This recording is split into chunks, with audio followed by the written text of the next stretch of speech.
aquilo que nós queríamos falar, que você me deu essa honra, que eu quero ouvi-lo, quero ouvir os seus insights, Mister. Mister, estávamos nós a iniciar o nosso papo na escuridão, estávamos a dizer então que você começou pequenino e tal, mas quando é que veio aquela decisão de você levar o futebol mais a sério? Ora bem, como eu estava a dizer há pouco, eu tinha um terraço grande atrás, quando era mais pequeno, e costumava brincar com o meu irmão mais velho, ele é 6 anos mais velho do que eu, e com os vizinhos, e então eu que tinha 3, 4, 5 anos e já jogava com eles. E obviamente que isso me deu ferramentas que depois mais à frente comecei a usufruir. Com 7, 8 anos comecei a jogar futebol no Vila Novense e mais tarde não estava inscrito porque eu era muito pequenino, com 7 anos na altura não podia ser inscrito e paralelamente comecei a jogar futsal. Ou seja, então tinha ali as duas coisas e isso deu-me uma grande capacidade. Olha, Ou seja, olha eu o treinava craque. todos os dias, treinava uns dias no Vila Novense futebol de 11, não é? Apesar de ser pequenino, e depois ainda complementava com o futsal, ainda andava na natação, tinha uma série de atividades com 7, 8 anos, e isso permitiu-me mais à frente.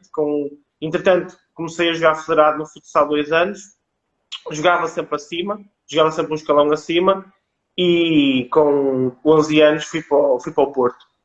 Fui para o Futebol Clube do Porto e estive lá até aos Júnior. Muito bem, muito bem. Teve E lá até pronto, aos Júnior. era sempre dias preenchidos e isso era. Isso é um resumo muito curto, mas muito bom, do trajeto até chegar ao Porto. Futebol Clube do Porto, um grande clube, realmente. Sim, E, e depois faz aquela caminhada nos Júniors do Porto e depois o que é que acontece? não, eu tive umas lesões, tive quatro operações, uma delas parti a perna, entretanto tive duas lesões mais graves no joelho, no total foram 4 operações, o que acabou por acabar um bocadinho mais cedo aquilo que podia ter sido uma carreira um bocadinho melhor, não é?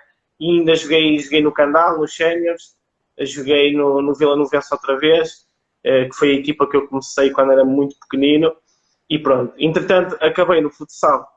Joguei federado no futsal, ainda tive umas subidas de divisão até aos nacionais com a equipa que eu tinha começado também em pequenino, Bacana, e bacana. acabou onde começou. Acabou a parte do atleta, porque De atleta, pelo que sim, sim. sei, depois começou a caminhada no Porto como profissional técnico, não é? Começou como.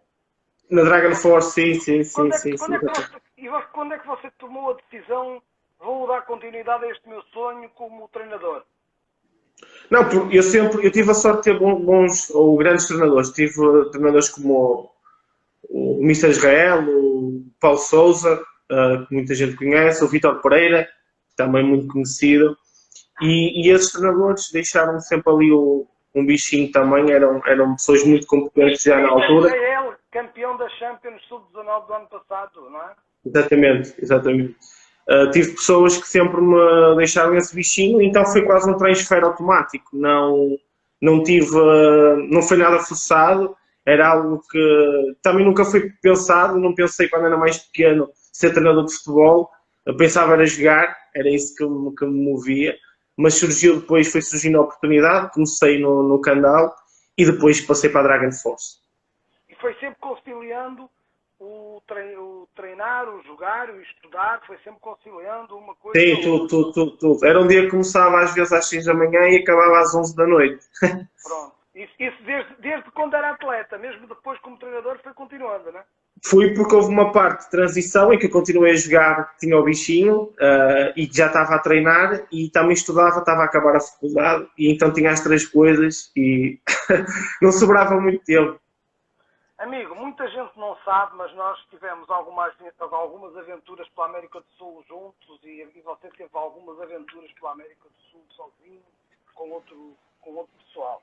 Mas nós tivemos uma aventura muito grande no Brasil, não é? Descobrimos o Lucas Rosa, que hoje em dia é sub-20 da Das vezes, Juventus, sim, sim, sim. e descobrimos o Natan, que chegou a vir fazer uma brincadeira no Futebol Clube do Porto para ver realmente, ele era muito pequenino, tinha 11 anos, O Sim, rapaz, eu lembro. até aqui ele conheceu a praia, né? Que ele não conhecia nem a praia, ele nunca tinha nem pisado no mar. Exatamente, E com a exatamente. ajuda da Dragon Force ele foi pisar a água do mar. E hoje em dia ele também é uma promessa do São Paulo sub-17. Mas o que eu queria lhe perguntar, você fez outras passagens pelo México, teve outras aventuras de Sim, sim, captação sim, e sim. de campo pelo México através da Dragon Force e do Futebol Clube do Porto. O que é que você vê no jovem que é sul-americano? Vamos dizer, o Porto hoje em dia tem escolas na Colômbia, faz campo em outros lugares. Hoje em dia você está no Sporting de Braga também a desenvolver um trabalho muito grande internamente e externamente. Mas o que é que você vê de diferencial nos atletas que vêm da América do Sul, vamos dizer assim? Não, o que eu vejo nos atletas da América do Sul, e eu tive o privilégio de trabalhar com alguns, e esses até que falou, o Lucas, o Natan, que hoje em dia estão bem encaminhados para. O Lucas até representa a seleção brasileira, ou seja, são miúdos que estão bem encaminhados. Sei que o Natan também é uma referência no São Paulo, e o que eu via na altura, e o tempo que estive lá, é que há muitos miúdos que têm, quando têm 7, 8, 9, 10, 11, 12 anos, são diamantes em bruto. O que eu quero dizer é que são miúdos que têm uma grande margem de progressão. O problema é que se não forem bem orientados, não tiverem um bom processo, ao longo de um determinado tempo, isso vai acabar por deteriorar-se e essa margem que eles têm de progressão vai acabar por ficar pelo caminho. E obviamente que nesses grandes clubes na Europa que tentam sempre recrutar muito cedo para cá, apesar da FIFA muitas vezes tentar pedir alguns requisitos e dificultar um bocadinho as coisas, mas cada vez mais tenta recrutar muito cedo porque realmente os miúdos têm uma apetência muito grande para jogar, para o jogo do futebol. E depois tem uma coisa que aqui cada vez há menos na Europa, tem a questão do futebol de rua, da praia, de poder jogar com os amigos, e aqui na Europa cada vez há menos isso, ou seja, conseguimos ir buscar sempre um bocadinho ao outro lado do oceano, e era esse o objetivo. Sempre que fui a esses países, foi isso que tentamos fazer. Descobertas. Mas olha, Exatamente. diga-me uma coisa, mas você não acha que, por exemplo, hoje em dia, sei lá, vou usar as boas palavras, hoje em dia o futebol português está muito desenvolvido, está na moda, nós estamos a vender jovens, muito jovens, o Félix e etc. Temos grandes craques a começar a jogar nas equipas principais com 17, 18 anos. O nosso futebol, o futebol europeu, hoje em dia também está muito desenvolvido. E nós somos um tipo de um atleta mais formatado. Eu sou um jogador que ainda lhe falta, como você falava no início, sou um diamante em bruto que falta lapidar. Quais são as grandes lapidações que você acha que lhes falta? Disciplina, metodologia, qual é? Não, eu acho isto não é uma crítica, nem quero que as pessoas me interpretem mal, porque eu sei que trabalha muito com esse mercado, mas não é o que eu vou dizer assim, não é toda uma crítica, mas por norma e por experiência, os meninos nesses contextos da América Latina, principalmente, são, a meu ver, demasiado relaxados. Ou seja, são meus até disciplinados que querem aprender, mas depois na prática, se calhar nem sempre fazem tudo o que está ao alcance deles. Muitas vezes a culpa não é deles, não é? É pelo contexto familiar ou dos próprios clubes, que não lhes permite dar o salto seguinte. Agora, para jogar a um nível alto, e cada vez mais aqui vemos isso, ou nos grandes clubes europeus, vemos isso, é preciso, eu acredito em duas coisas muito importantes e acho que elas têm de estar sempre associadas, que é a questão quando se vai avaliar ou quando se quer um jogador, nós vemos a questão da técnica, da tática, o perfil físico, não é? Porque não faz sentido eu, por exemplo, criar um guarda-redes e nenhum clube hoje em dia grande se preocupa com isso, que fizemos um guarda-redes, a parte da morfologia conta muito, nós não podemos ter um guarda-redes e que no futuro vai ser pequeno, não é? Porque depois não haverá espaço para ele. Então, a investir, eles fazem o teste de pulso, todos os grandes clubes fazem, seja no Braga, no Porto, Benfica, Sporting e pela Europa fora. Ou seja, estas coisas contam muito. E cada vez mais, e tem que estar sempre associado, e antigamente nem se associava muito, mas hoje cada vez mais elas estão ligadas, é a questão do perfil psicológico. E todos os clubes cada vez mais avaliam isso. O contexto do miúdo, a resiliência, ou seja, e isso faz parte. O extra-jogo. Exatamente, exatamente. Tempo, não é? Que depois é muito importante no campo, porque se não houver as duas coisas, estas duas coisas que não deviam ser duas, para mim é uma, e mesmo no próprio treino é uma, está tudo ligado, e no próprio jogo, mas se isto não acontecer, esta questão do perfil psicológico, depois, mais tarde, isto vai se refletir, ou seja, haverá menos espaço para miúdos que psicologicamente, por tudo isto que já falei, não tenham esta boa base para se conseguirem autossustentar ao longo de um processo de formação, não é? Um processo de formação não são 1, 2, 3 anos, é muito mais do que isso. Você hoje está num grande clube, fala-se que talvez o segundo clube a nível nacional, quem é portista tem alguma dificuldade em aceitar, mas hoje em dia você está numa grande estrutura, o Sporting de Braga tem demonstrado uma grande ambição no futuro, mas a nível de estrutura você trabalha naquilo que se possa dizer, já dizia o Vilas Boas que era a cadeira de sonho, você trabalha numa estrutura de sonho, não é? O Sporting de Braga hoje em dia tem uma estrutura de sonho. Como é que é realmente trabalhar com condições a esse nível? É diferente? Não, é diferente. O Braga não. Eu quando fui para lá não tinha noção da grandeza do clube. Só mesmo passando por lá, a questão da mentalidade, das instalações, de tudo aquilo que o clube nos proporciona. O presidente da coordenação tem diretrizes muito focadas no futuro, naquilo que será o clube do caminho. Eu não quero também estar aqui a falar muito do Braga, como deve perceber, mas pronto, em pontos gerais, é um clube que nos dá muito boas condições. As pessoas tiverem a oportunidade de ver mesmo a cidade esportiva, que é o nosso centro de treino, é uma coisa muito, muito grandiosa, em que já está em fase de expansão, porque o presidente e o clube quer que isso, a direção quer que isso aconteça. Ou seja, para mim é um privilégio muito grande representar um clube que está a crescer todos os dias de uma forma muito sustentada e que nos permite trabalhar com todas as condições, e não podia estar mais feliz. Portanto, ótimo, é uma honra para mim. Ótimo, Mr. Fábio. Eu acho que esse é o pulo do gato, é trabalhar com esse sorriso nos lábios, é trabalhar com alegria. Eu acho que a gente deve fazer o que a gente gosta e estar bem onde a gente está. Se a gente fizer exatamente isso, nós estamos realizados. Uma pergunta que não quer calar. Você falou do futsal, eu tenho grandes amigos do futsal. Há sábado eu falei com um amigo que também está no Charleroi. Amanhã possivelmente vou falar com um amigo que você conhece, nós já trocamos ideias juntos, Mastro Pierro, que está a treinar o Córcega de futsal. Como é que você vê o futsal no futebol de campo? Qual é a ligação que existe? Hoje sei que já há clubes a usarem as mesmas coisas, há federações que já estão a adotar a união disso. Isso começou lá atrás com o Barcelona, de uma forma mais exponencial, mas como é que você encara isso?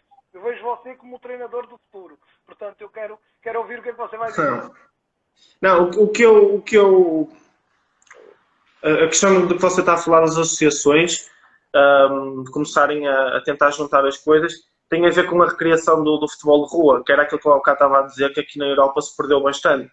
E aí podemos chamar o futsal, ou os jogos reduzidos, ou coisas mais direcionadas para o que é a proximidade de um jogo de futsal, mas, por exemplo, antigamente havia miúdos a jogar, miúdos sub-8, sub-9, sub-10 a jogar 11 contra 11, e mesmo 7 contra 7, o que para alguns, ou para todos, não faria sentido, porque em termos de propensão, de número de toques que cada um tinha durante o jogo, era mínimo. Havia meninos que não tocavam na bola, não é? Meninos, meninas, que nem sequer chegavam a tocar na bola. Ou seja, o que se começou a fazer, há uns anos para cá, foi as próprias associações criarem ligas, desde o sub-6, sub-7, por aí fora, de futebol mais reduzido, ou seja, jogos 3 contra 3, 4 contra 4, e ainda aumentando a complexidade do jogo consoante o avançado da idade. E isso começou a ser mais direcionado para todos, começou a ser melhor porque se começou a ter miúdos que conseguiam jogar mais, estar mais no jogo e claramente foi um avanço grande para todos, porque assim permitiu-se que as crianças conseguissem divertir mais, os jogos serem mais competitivos e ser melhor em termos de evolução para eles, porque não faria sentido miúdos, e como se viu aí no Brasil e acontece muito no México, por aí fora, a jogarem 11 contra 11 com 9, 10 anos. Ou seja, é uma coisa que não faz sentido nenhum. A intensidade do futebol não é igual, não é? E realmente faz com que os garotos comecem a se habituar a jogar só naquele quadradinho, não é? E eles não, a bola ela é trocada de outro jeito, não é? Exatamente, ou seja, isso em termos de relações, de tocar muitas vezes na bola, de haver muito tempo de prática, um jogo mais pequenino acaba por ser melhor para eles. Isto falando de uma maneira para todos perceberem, é essa a lógica do futsal e desses jogos, dessas ligas que se vai criando para os mais pequeninos, que depois mais à frente vai ter futsal. E mesmo nos treinos é aquilo, nos treinos do Fute-11 é aquilo que vocês chamam dos treinos de futebol mais reduzido, onde a troca de bola é mais intensa, onde obriga o atleta a pensar mais rápido. Está mais muito compacto e no treino é fundamental termos esses jogos reduzidos para trabalhar entre setores, intersetorial, mesmo trabalhos que as pessoas possam pensar que não têm tanto tático, mas têm. Muitas vezes a parte tática surge num jogo reduzido, aquilo que a gente quer inconscientemente proporcionar aos atletas vai acontecer num jogo reduzido, portanto é fundamental. Depois, claro, cada um orienta o seu treino à sua maneira, com as regras que quer, com as dificuldades que quer, mas é uma coisa que eu acredito e hoje em dia muita gente acredita e faz todo sentido, sem dúvida. Uma historinha que tenha acontecido, todo mundo gosta de historinhas, uma historinha que tenha acontecido nessas suas viagens ao México, uma história assim engraçada. Eu já sei que quando a gente fez a avaliação do Natan e do Lucas Rosa, aquilo foi muita gente, mas no México devia ser muito mais gente, de certeza, não é? Não, no México as pessoas têm algumas histórias engraçadas, mas as pessoas vivem muito o futebol como vivem no Brasil, ou seja, eu costumo dizer que lá na rua, numa rua no México ou no Brasil, o que nós podíamos ver era pessoas em 10 pessoas, 8 andam com camisolas de clubes de futebol, não é? Aqui na Europa isso não se vê tanto. Por acaso em Braga, eu vejo muito isso, se for ao shopping ou andar lá nas ruas, vejo muitas pessoas a sentirem o clube. E é uma coisa que eu até fiquei admirado, porque acontece mesmo. Mas o que eu na altura vi era muito isso. Isto para dizer o quê? Como as pessoas sentem tanto o futebol, quando nós chegamos lá uma das vezes, ou algumas das vezes, as pessoas vinham nos perguntar se nós éramos amigos do Cristiano Ronaldo. Como se nós fôssemos umas fotografias, ou seja, depois queriam tirar fotografias a toda a hora, queriam autógrafos, e nós éramos simples treinadores de formação, mas as pessoas achavam que nós íamos mudar o futebol, que éramos amigos na altura do Herrera, do Corona, de jogadores do Falcão, do que fosse, que era o contexto onde eu estava, e não era o que acontecia, nem do Cristiano Ronaldo.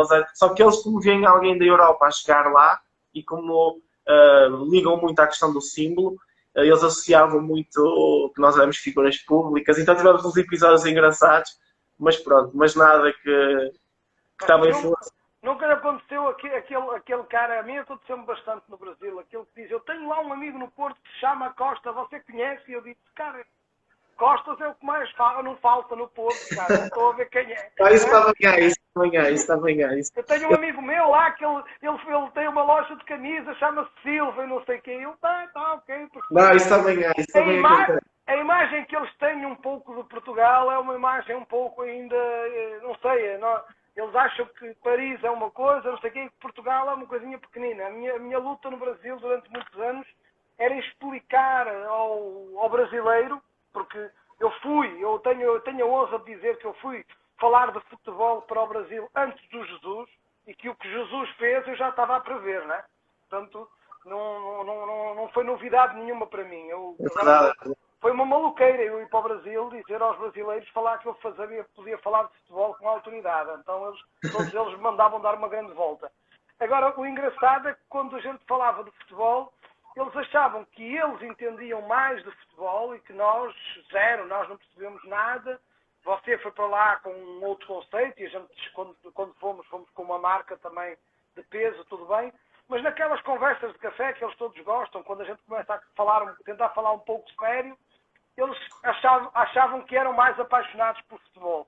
Acontece que o Brasil, por exemplo, tem um jornal diário que tem 200 exemplares. Nós temos 3 jornais diários que têm ambos 200 exemplares e acontece que tem muita gente que sai da tabacaria com 2 deles debaixo do braço. Não, lá está.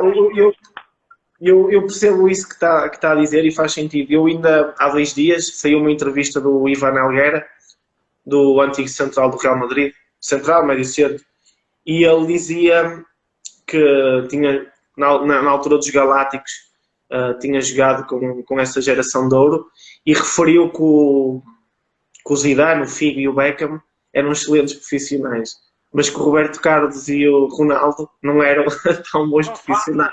Não falas do Roberto Carlos dessa maneira que ele vive. Não, mas porquê?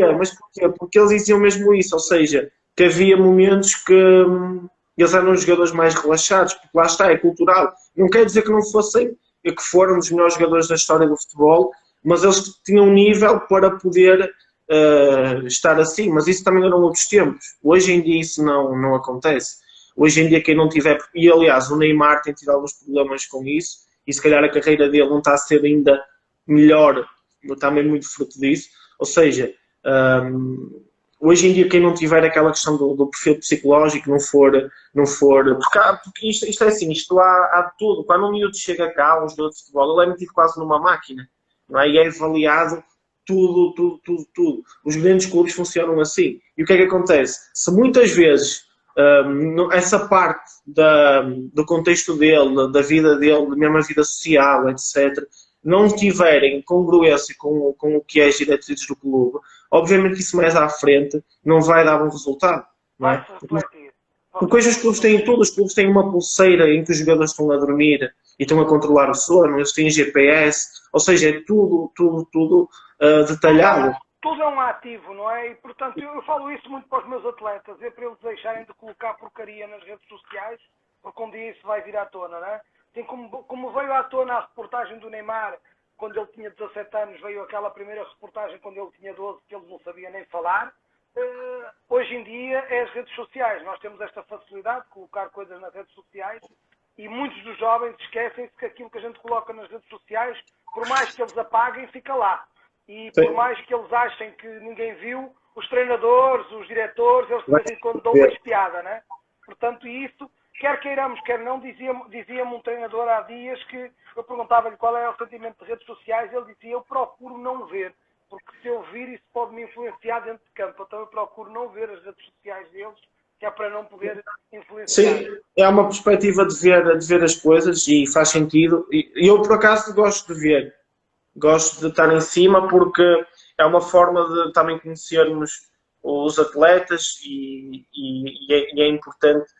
Para mim, todos os dados são importantes. Agora, é uma forma também nós não nos associarmos às redes sociais. Aliás, por isso é que o meu perfil é privado. Tem muito a ver com isso. Mas você já pode, você já tem essa autoridade, você já pode ter o seu perfil privado, não é? Os seus atletas é que não podem, mesmo que seja privado, dizer-lhe assim que não aceitam, não é? Não, eles por norma não, porque lá está essa questão. Nem é preciso dizer porque eles por norma já o têm em aberto e fazem questão de gente ver e eles não têm muitas vezes a noção de que se fizerem alguma coisa mal hoje vai ter uma influência negativa amanhã, seja para o que for. Eu também já caí nesse erro quando era mais novo, de uma outra situação, mas faz parte. Agora, acho que com a experiência e com a informação que há hoje, há coisas que acho que os miúdos e os próprios pais não devem permitir que dar-se a esse tipo de situação mais negativa. Não é? São erros que se cometem, que se perdoam, mas às vezes não se perdoam 2 vezes. Principalmente Exatamente. Quando hoje em dia um jovem é visto como um ativo. Hoje em dia um jovem já não é eu estou a jogar sub-15, não tem importância, porque há muitos que estão a jogar sub-15, mas já estão a jogar a nível nacional, não é?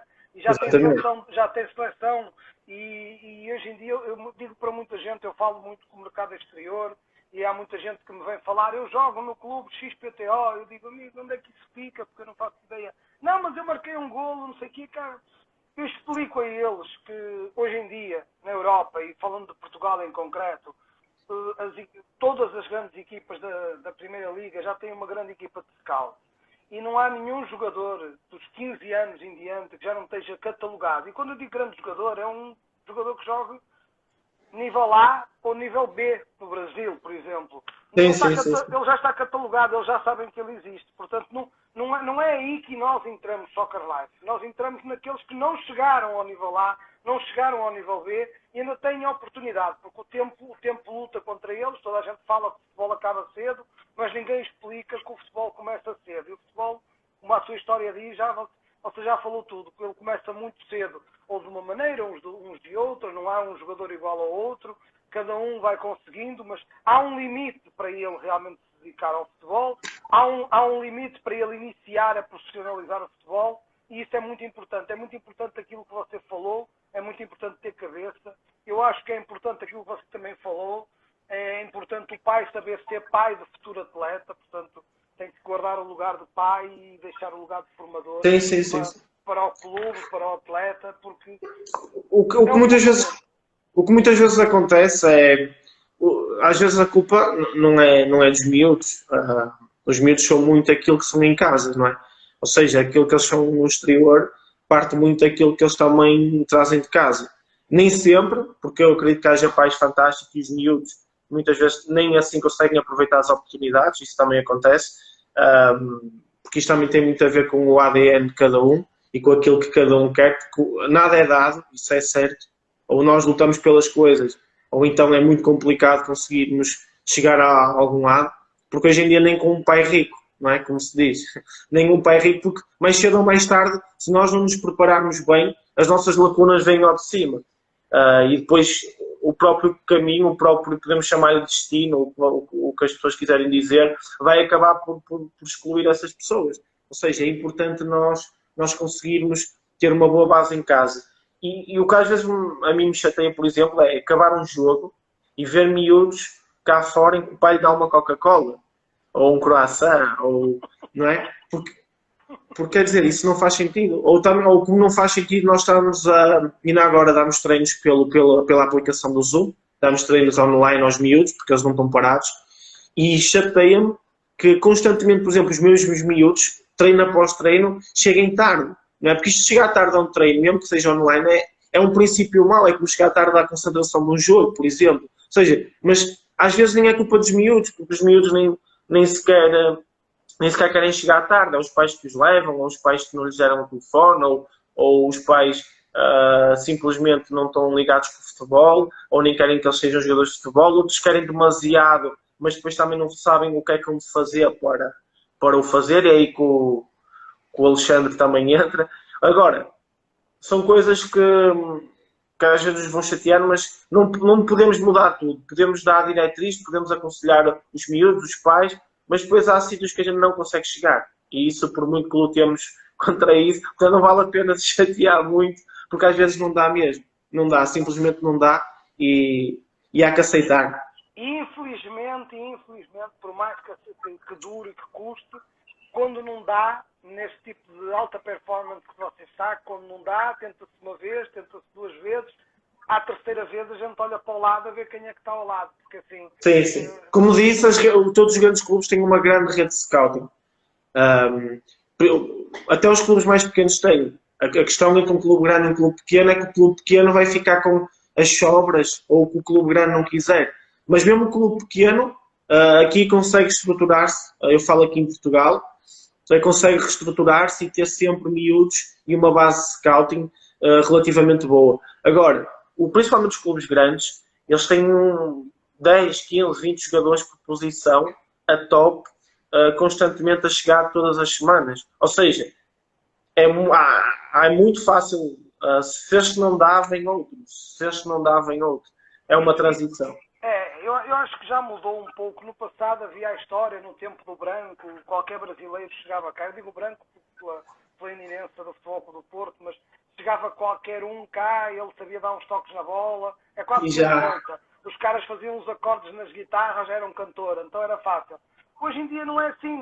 Nós temos atletas que vêm da África, atletas que vêm da Croácia, atletas que vêm do Brasil, do México, das Honduras, da República Dominicana, de mais não sei aonde. Então a oferta é tão grande comparada à procura que realmente se o atleta não quer, se ele não está focado, se ele não faz todas essas coisas que você está a falar, cara, vai chegar uma hora, por mais talento que ele tenha, por mais qualidade individual que ele tenha, se ele não tiver o conjunto da obra, se ele não tiver o psicológico, a atitude, e se ele não matar a cobra e não mostrar o pau, se ele não fizer e não disser, eu estou fazendo, não correr atrás, cara, ninguém vai perder tempo. Não estamos numa era de perder tempo. Nem hoje em dia estamos nós aqui fechados por causa do Covid. Eu ainda estou a trabalhar mais do que trabalhava, você está a trabalhar mais do que trabalhava, que é reuniões, é treinos online, é estratégias para a frente. Eu ontem tive uma necessidade, porque há 2 dias que nós estamos com problemas técnicos, ainda agora estava com dificuldade de saber como é que a gente ia conseguir, e eu falhei 2 lives, anteontem e ontem. E eu ontem à noite tive necessidade de entrar e de fazer uma live à noite. Mas uma necessidade pessoal, quer dizer, uma necessidade que eu já estava, você já me conhece, as palavras já estavam a sair sozinhas, então eu disse, não, eu vou deitar isto cá para fora, se ajudar já vai ser bom. Cara, por exemplo, no Brasil, neste momento, está uma febre de lives, de YouTube, sertanejo, é pagode, todos os artistas estão a fazer alguma coisa na internet. E os atletas, eles esquecem-se que o que eles estão a fazer é se promover, basicamente. Eles não estão... tem o lado de caridade, eles estão a recolher comida para os mais necessitados, etc. Mas mais do que tudo, eles como artistas, o que eles estão a fazer é o seguinte, nós não podemos fazer shows, nós não podemos fazer concertos, toca a entrar em casa do pessoal, que é para nós não cairmos no esquecimento. E o atleta, o jogador de futebol, ele não está a entender isso. Ele acha que não, que é a forma dele ver o artista que ele gosta mais grátis. Vai ver pelo telefone, vai ver pela internet. Só que ele esquece que a live lá começa às 9 da noite. E aqui são 1 da manhã, né? E noutros países são 2 da manhã e por aí vai. Quer dizer, ele esquece que eu estou em casa por causa do Covid, mas eles não estão de férias. Eles estão a trabalhar. Então eu tive essa necessidade de mostrar que é preciso querer muito. É preciso realmente querer. E o querer demanda sacrifícios, demanda dedicação, demanda resiliência. A pessoa tem que realmente querer e não vir cá a passeio, porque senão é mais um que vai contar, eu estive lá um dia e depois já foi, tipo ali para o Grandão, cara. Não passei ao lado. Sim. Porque a exigência tem de ser alta, tem de ser toda, sempre. Isto já estamos nisto da pandemia há quase 2 meses e 1 mês e meio, mas acredito que chega aos 2 meses, se não for 3, porque esperemos que não. E todo o trabalho que não se fizer agora, ou seja, quando eu digo que não se fizer, essas questões que você está a falar, vai ter repercussões mais à frente. Ou seja, nós temos os miúdos têm de trabalhar agora até mais do que quando estão a treinar no campo. Porquê? Porque agora é um momento-chave para não estar parado. Porque tenho a certeza que, e eu falo muitas vezes disto, até há miúdos que têm menos qualidade, e temos os miúdos que têm mais qualidade, e falo, por exemplo, digo isto aos meus miúdos, mas os que não têm qualidade, tenho a certeza que neste momento estão a trabalhar para apanhar estes. Ou seja, e é um bocadinho isso, às vezes há uns que relaxam, até têm talento, até são bons, no clube ou no contexto que estão, até são bons, mas esquecem-se que há outros que os querem apanhar e superar. E isso, se não trabalharem, se desligarem, podem acreditar que isso vai acontecer. Porque é a situação natural das coisas. Eu defendo, por exemplo, eu sei que há coisas, nós estamos a passar por uma crise económica ou vamos começar uma crise económica, mas esse não é a nossa praia. Esse não é o nosso problema. O que eu tenho a certeza é que muita coisa vai continuar. Eu dizia ontem, o turismo vai continuar, vai começar lentamente, mas vai continuar. Os aviões, eles vão voltar a voar, vai demorar tempo, mas eles vão voltar a voar. Mas há uma coisa que vai continuar, é o futebol. E o futebol, quando ele voltar, ele vai voltar com muita fome, com muita vontade. Os clubes grandes, os clubes pequenos, todos eles vão voltar com muita vontade de continuar. E nessa seleção que você está a falar, eles vão ter uma quantidade, talvez uma enormidade maior de opções, e eles vão selecionar aquele que está mais preparado, porque eles vão querer em 2021 fazer, no fundo, lá está, o dobro daquilo que eles não conseguiram fazer agora no final de 2020, né? Da época de 2020. Exatamente, Portanto, sim. a exigência, eu digo aos meus atletas, a exigência vai ser maior. Ninguém vai chegar lá e vai dizer, ai, coitadinho, ele estava em casa, ele engordou, ai, coitadinho, olha, ele não teve tempo, ele não conseguiu treinar. Ninguém vai pensar nisso. Toda a gente vai Não, pensar. porque hoje em dia há ferramentas que permitem, aliás, nós já nos treinos online, ou seja, não há motivo para estarem parados, não é? Há vídeos em todo lado e mesmo a questão das redes sociais, o lado bom é esse, é que dá para ver gente a treinar, profissionais que dão treinos a toda a hora, ou seja, está parado. Claro que eu também gostava muito de ver algumas bandas ou alguns humoristas à noite e durante o dia, mas não dá para tudo, não é? Nós temos de trabalhar e é uma questão de canalizar aquilo que nós queremos e canalizar para onde queremos ir, ou seja, aquilo que será o nosso futuro e tentar fazer as melhores escolhas possíveis. Agora, para uma criança, e eu sei que é difícil muitas vezes eles perceberem isso pela questão da imaturidade, mas principalmente a questão dos pais e mesmo o próprio miúdo tem de ter um caminho definido, porque se querem chegar a um fim, o caminho às vezes tem muitas armadilhas, como eu costumo dizer. Nós hoje já não estamos a falar para crianças. O meu foco hoje é direcionado de 16 a 18 anos e eu já digo que um cara de 16 a 18 anos não é criança, porque o Neymar com 17 era o melhor jogador do Brasil. Portanto, eu acho que hoje já estamos a falar para adolescentes, quase homens, que querem realmente, que têm vontade de vencer, têm vontade de ganhar dinheiro, e, portanto, eles têm que focar e treinar, e se treinar, mas eu vou treinar 3 horas, cara, se calhar, porque não? Passadamente, com descanso, porque não? Você é contra isso? Nós temos miúdos que fazem o treino connosco e treinam, que acordam às 7 da manhã e fazem o treino deles. E até têm uma boa vaidade e costumam postar isso. Ou seja, aliam as duas coisas, a questão das redes sociais e da vaidade, mas também para serem melhores e mostrarem que estão a ser melhores. E claro, esses miúdos ao final de um tempo, pela questão da matemática, da prática, vão estar muito mais preparados do que aqueles que não treinam. Isso é óbvio. Isso é um facto, é óbvio, não é?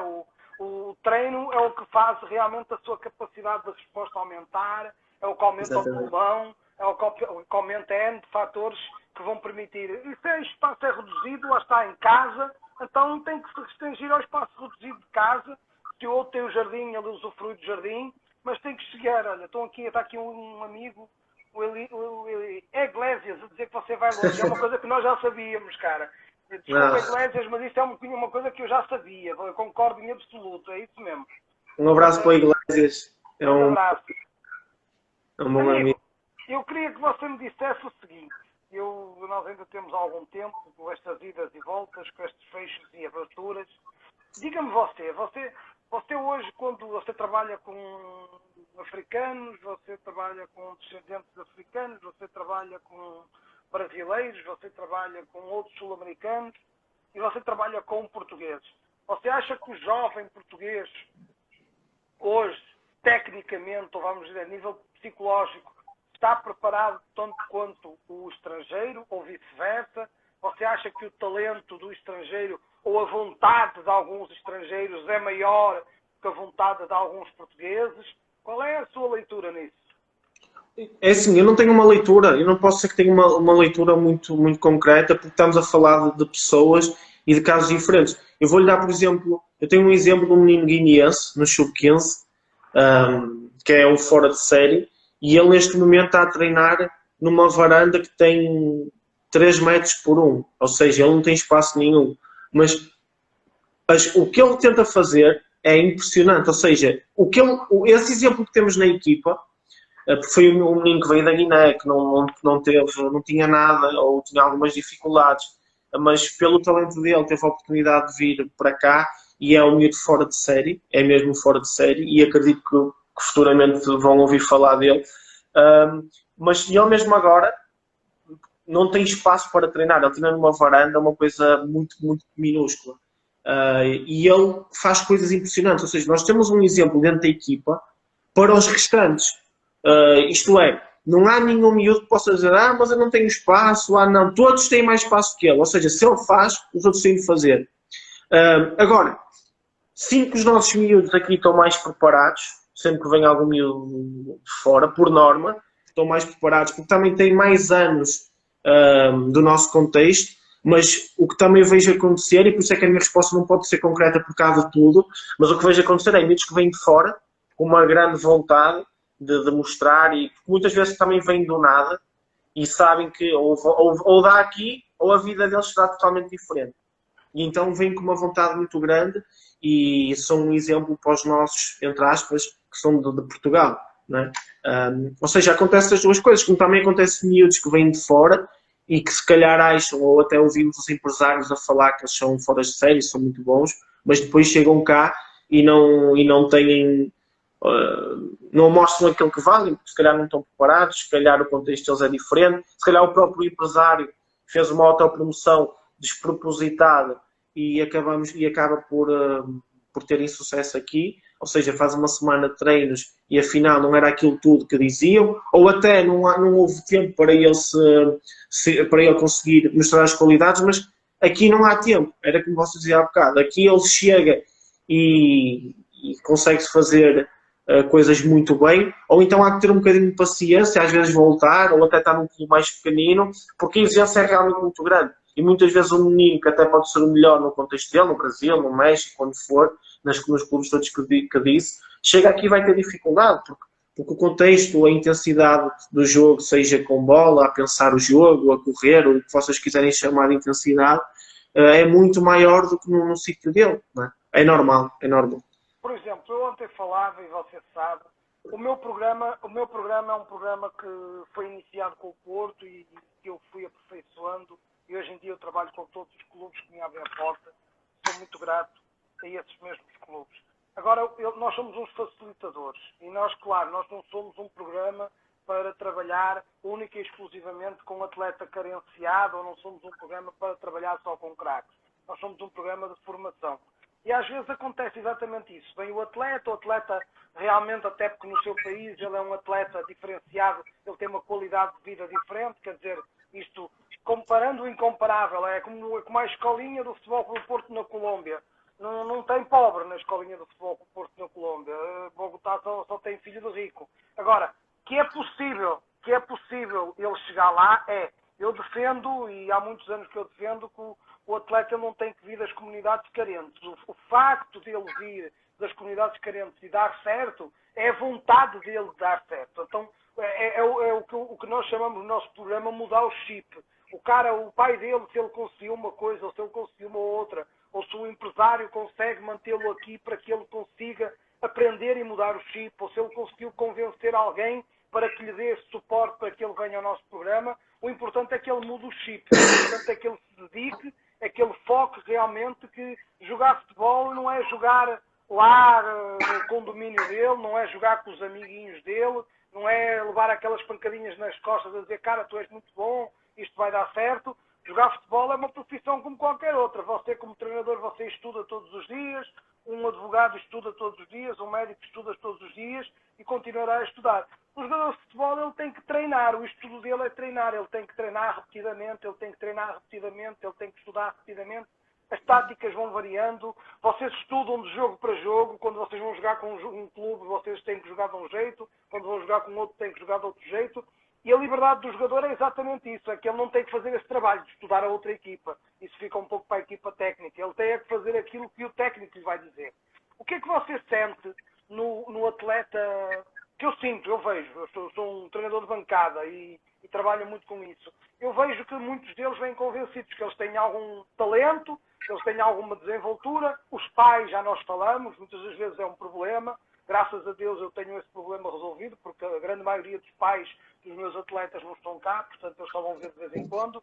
Mas os pais, realmente, uma das coisas que os pais têm é eles interferirem nas opções técnicas e gritarem do lado de fora e deixarem o garoto baralhado, quando ele ainda não está preparado para essa alta performance, se ele vai escutar o pai que está a dar o grito para dizer que corre e que chuta a baliza, ou se ele vai escutar aquilo que ele aprendeu durante os treinos, que o futebol é um jogo de conjunto e que ele tem que fazer o cruzamento, porque aquele é o momento de ele cruzar. Você sente esta dificuldade? Eu, graças a Deus, não sinto. Não sinto porque nos contextos que tive, não permitiam que isso acontecesse. Tenho essa sorte. Mas já assisti muitas vezes a isso.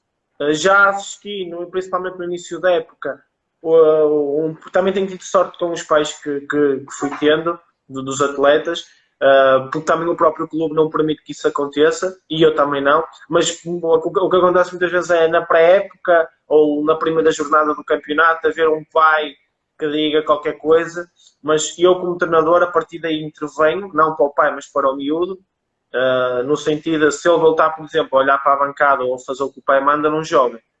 E a partir daí ele vai levar o recado para casa ou vai. Mas pronto, isso é certo.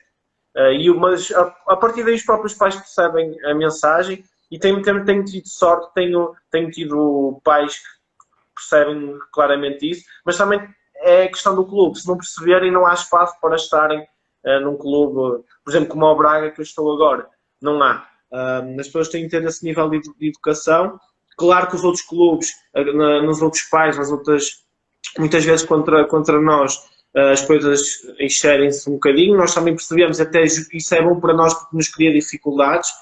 E há pais que dizem isto, aquilo, insultam, o que for, e jogam pelos miúdos, o treinador é a mesma coisa, mas pronto, isso é deles. E para nós até tentamos usar isso a nosso favor, no sentido de nos criar mais dificuldade e até simular um estádio grande, com um ambiente muito, muito complicado, e isso para os nossos miúdos acaba por ser positivo no final. Agora, claro que nós não permitimos isso, e eu não permito isso, graças a Deus não tenho essa necessidade, nem tenho sentido isso comigo. O que eu acho que não deve acontecer é os pais meterem-se na vida dos miúdos, porque se as pessoas pensarem bem, eu me imagino um miúdo de qualquer idade, até seja com 16, 15, 10, 11, 12, mas para um jogador de futebol, principalmente que ainda está a desenvolver-se, que ainda está no seu processo de formação, de tomar uma decisão, ter um pai na bancada a falar, ter o treinador a falar e ainda ter o colega, por exemplo, a pedir a bola. Ou seja, numa fração de segundo, como é que ele vai ter isto tudo na cabeça dele? E, por norma, um jogador profissional consegue-se desligar dessas coisas todas, mas uma criança não. Uma criança vai estar muito condicionada. O que eu aconselho, e acho que o caminho é esse, e sei que na América Latina isso não acontece, é porque vai até se ver pais dentro do campo, porque eu já assisti. E acho que isso é mau. Acho que isso é mau e é um jogo dos miúdos, é um jogo para eles jogarem e não para o pai jogar, para o treinador jogar, porque não é PlayStation. Não é como a gente diz muitas vezes, em que nós estamos com o comando e eles fazem. Não, eles têm de decidir e muitas vezes as más decisões deles hoje vão ser boas amanhã. E pronto, é preciso deixá-los errar e acho que é esse o caminho. Sinceramente, acho que é esse o caminho. Temos uma grande capacidade de ter paciência, de esperar, de esperar que eles se desenvolvam, porque cada miúdo tem o seu caminho. Não é? Agora, eu acredito que o miúdo que tenha pelo menos a resiliência, que queira muito, se não for este ano, se não for no próximo, se calhar no espaço de 2, 3 anos, vão estar lá. E eu tenho exemplos de jogadores que jogaram comigo, até quando eu jogava em clubes mais pequenos, no Vila Novense, no Candal, e eu jogava no Porto, e eles jogavam em clubes mais abaixo, mas o que é certo é que com o avançado do tempo eles conseguiram ser profissionais e, por exemplo, eu não fui. Não é? Ou seja, miúdos que na altura não estavam num contexto muito grande, numa grande equipa, mas que trabalharam e hoje são profissionais, estão na Primeira Liga, no estrangeiro. Ou seja, porque também tiveram essa questão da resiliência. Isto é tudo, acho que isto tem que estar sempre tudo associado e tem que estar sempre tudo muito, muito ligado. Não sei se lhe respondi. O futebol é Diga. feito muito de escolhas, não é? Eu acho que o futebol é muito feito de escolhas, não é? O timing Sim. certo para fazer a escolha certa, para tomar a decisão certa. Ninguém nasceu ensinado, mas a verdade é que a bola é redonda e nós que estamos no meio, nós sabemos quais são os caminhos certos e quais são os caminhos errados. Eu acho que quanto mais nós somos facilitadores para lhes dizer o que é que eles devem fazer ou não devem fazer, e a grande premissa que eu defendo é que cada um no seu lugar. Eu acho que a equipa técnica do clube, seja a dimensão que ele seja a equipa técnica, o pai tem que ser pai, a mãe tem que ser mãe e o jogador tem que ser jogador. Então, isso é muito importante para ele conseguir alcançar os objetivos. Pessoal, nós estamos quase a acabar. O Mr. Fábio no final, Mr. Fábio, vai aparecer a opção partilhar, você partilha live que é para ela ficar disponível 24 horas, para todo mundo que não teve a oportunidade de estar connosco, poder estar connosco e poder ver as dicas que você passou. Foram fabulásticas, para usar as palavras diferentes. Acho que você é realmente um exemplo, porque você já trabalhou menininhos, você já trabalhou jovenzinhos, você já foi jogador de futebol, você já teve a sua própria experiência e, como dizia o seu amigo aqui há bocadinho, você vai longe, você ainda vai dar muito de falar. Isso é uma coisa que nós já conversámos há muito tempo. Agora, eu queria que você... Obrigado pelos... Faltam 10 minutos. Eu queria que você me dissesse assim, a dica do momento, neste momento.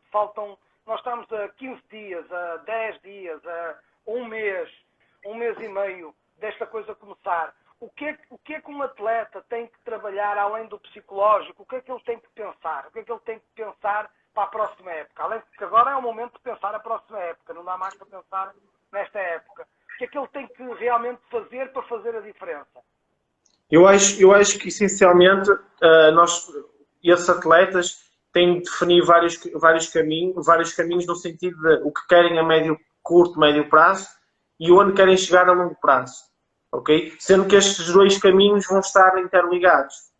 Porquê? Porque tudo o que eles fizerem agora a curto prazo, médio prazo, vai ter depois consequências no que querem a longo prazo. Ou seja, estabelecer objetivos. Eu acho que objetivos, sonhos, o que cada um quiser chamar, acho que é importante. E o que é que vão fazer é a pergunta que eu acho que todos têm de fazer a eles próprios. O que é que devem fazer, ou o que é que querem fazer, ou como é que o vão fazer para chegar a determinado caminho. Se temos um caminho, se temos um sonho, um objetivo, o que é que eu estou disponível, o que é que eu vou investir de mim para lá chegar. E isso lá está, treinar, melhorar, ver os nossos ídolos, ver aquelas pessoas que nos movem, seguir os bons conselhos. É isso que eu posso dizer. Eu não sou nenhum mago, aliás, ainda não sou ninguém no futebol, ainda não tenho a sua humildade, mas não tem bola de cristal e nós ninguém Exatamente. tem bola de cristal. Então, mas pronto, tenho a certeza que isto, e não sou eu que digo, é quem já anda aqui há mais tempo do que eu, tenho a certeza que se isto estiver bem definido e houver esta... Não vos posso garantir que vai dar para todos, porque não vai dar. Teria aqui a mentir se dissesse que daria. Mas tenho a certeza que se vocês definirem os vossos objetivos e todos os dias trabalharem neles, investirem, tenho a certeza que mais à frente vão estar muito mais perto de concretizar o vosso sonho, isso sem dúvida. Porque não vale a pena, não chega a sonhar, não é preciso fazer. Não É o caminho. A dormir, nem sonhar acordado. Tem que fazer o caminho. Não vale a pena saltar etapas. É preciso... A gente pode facilitar algumas etapas. Eu recebo de atletas de empresários, eu recebo de atletas de pais, que eles querem realmente o melhor para os seus filhos. Mas há uma cota à parte muito importante que é o filho. O filho tem que fazer a parte dele, não é? Ele tem que fazer a parte dele, ele lida, como você falou, desse menino guineense, ele lida com a distância, ele lida com as saudades dos amigos, saudades das famílias. As redes sociais, a internet vieram facilitar muita coisa, mas vieram também prejudicar outra. Então tem que ser tudo com muito peso e medida e tem que ser tudo com muito foco para que realmente a gente atinja o sucesso. Pessoal, o Fábio Vieira P. Trainer vai salvar a live, ela vai ficar 24 horas. Vocês cliquem no aviãozinho que está aqui em baixo e partilhem a live com aqueles vossos amigos para quem vocês acham que foi importante o que nós trocamos aqui. E muito grato, muito obrigado, Fábio, por realmente você passar um pouco daquilo que você já viveu, um pouco com aquela humildade que lhe é característica, com aquela tranquilidade sincera de dizer que você não é isto tudo, quando a gente sabe que você já é muito mais do que aquilo que você diz e que você fala. É muito importante, porque eu acho que é importante a mensagem. Está aqui o seu mestre, Israel, batendo palmas, então ele concorda comigo, é isso mesmo. É importante realmente nós trocarmos informação. Eu acho que o futebol, além do network, além do treino, além de tudo mais, é informação. Já chega de fake news, já chega daquela resenha, daquele bate-bola, que o pessoal fica lá, os adeptos, um diz que foi falta, outro diz que não foi. O importante para os jovens atletas é trocar informação verdadeira, é dizer-lhes que ter jogador não é uma profissão fácil, você é um exemplo disso. Ter jogador é uma profissão das mais difíceis que existe. Ser jogador é uma profissão que demanda muita dedicação, mas quem consegue é só aquele que faz mais do que os outros. Não é aquele que faz 95%, não é aquele que faz 80%, é aquele que faz mais de 100%. Porque às vezes os 95% foi muito bom, mas os 5% que ele não fez era o que fazia a diferença e era o que fazia com que ele passasse à frente. Mister, muito obrigado. Foi uma ajuda ótima, foi... Obrigado pelo convite. Adorei revê-lo, cara, adorei revê-lo. Saudades das nossas risadas, das nossas resenhas. Desta vez não foi aquelas conversas em off, desta vez não foi aquela troca de informações e aquelas experiências que nós já tivemos, mas pronto, foi uma experiência para todos. Foi uma conversa para que todos possam aprender. E aprender a gente aprende assim, a gente aprende com quem sabe, a gente aprende com quem nos sabe dizer as dicas boas, com quem nos sabe falar sinceramente, olhos nos olhos. O papai e a mamãe nós já sabemos que vão sempre dizer que o menino é o melhor do mundo, o cara é a culpa, eu sei sempre que a culpa foi do treinador, o treinador não me escolheu porque ele não entende de futebol. Eu digo sempre que não há nenhum treinador que dispense um bom jogador, em razão nenhuma, em causa nenhuma, nem por dinheiro ele dispensa um bom jogador, porque o treinador também depende do jogo do bom jogador. Portanto, isso não existe. Isso é uma utopia. Tirem isso da cabeça. Por mais que ele tenha... mas eu sou muito bom jogador, mas eu não gosto de treinar. Isso é outra coisa, outra utopia que eles têm que guardar para o Romário. A fase do Romário já passou, isso ano passado. E, cara, essencialmente não se comparem ao Romário, não se comparem ao Neymar, não se comparem ao Pirlo, não se comparem a outros jogadores, porque o vosso nome é diferente deles todos. Eles todos eram outros nomes. Eram outros.